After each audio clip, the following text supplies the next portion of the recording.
Other news tonight, we're continuing coverage of the officer-involved crash a couple of weeks ago that killed a man and hurt 2 kids. We now know the suspect in that crash was wanted for 18 months after he allegedly violated terms of a furlough. Let's get you caught up on what we know so far. On April 25th, police say they tried to pull over Devontae Flint as he sped off. A short time later, other Rockford officers spotted Flint, police say, and used stop sticks to try to stop him. However, authorities say Flint sped off into the intersection of Harrison and 9th Street. That's where he crashed into an SUV. The driver of that SUV, Raymond Jackson, died. 2 kids in that car were hurt. Today, we learned that 18 months ago, Flint was on furlough for a recovery program at the Salvation Army, but he did not show up to a court date, and a warrant was issued for his arrest. So there are countless reasons someone could be furloughed. Probably the most common, or more common, is a medical furlough.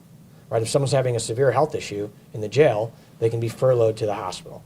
State's Attorney Jay Hanley says another common reason for furlough, the reason Flint was out of jail, to reduce bond by getting involved in a recovery program. But this wasn't the first time he had been out on furlough, according to Hanley. Hanley says Flint was first furloughed for the Rockford Rescue Mission's recovery program, but he was kicked out. Hanley says that time Flint reported back to jail. He says now it's time for his office to review the furlough process in Winnebago County to make sure this does not happen again. Does the rescue mission have an obligation to notify the sheriff's office, for example?